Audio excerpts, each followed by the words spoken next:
كتكون حاجة كبيرة.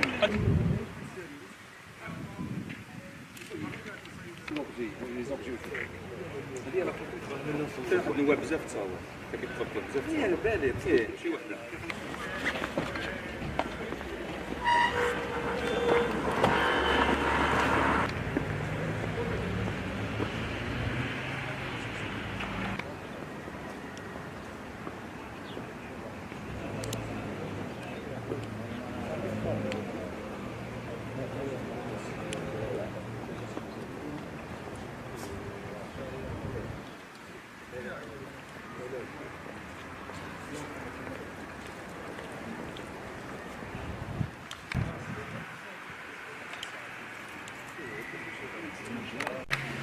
تمكنت مصالح أمن ولاية تيفازا ممثلة في الفرقة المتنقلة للشرطة القضائية بفوكا من توقيف شخص ينشط ضمن شبكة إجرامية خطيرة مختصة في ترويج المخدرات والمؤثرات العقلية.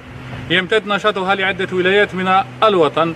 العملية جاءت بعد تفعيل عنصري الاستعلام والتحري الميداني، من خلالها تمكنت عناصرنا من رصد معلومات تفيد بحيازة المشتبه فيه لكميات معتبرة من المخدرات والمؤثرات العقلية لغرض المتاجرة. عليه تم وضع خطة أمنية محكمة، وبالتنسيق الدائم مع النيابة المحلية تم تفتيش منزل المشتبه فيه الكائن بإحدى مزارع بلدية الشعيبة. العملية أسفرت على ضبط وحجز ما يلي: 15540 قرص من المؤثرات العقلية، من بينها 4800 قرص من المخدرات الصلبة إكستازي. مركبة سياحية تستعمل في نقل المخدرات والمؤثرات العقلية. 4 مركبات تعتبر تبييضا لأموال أصلها من عائدات إجرامية، فيما يبقى البحث جاري عن مركبات أخرى.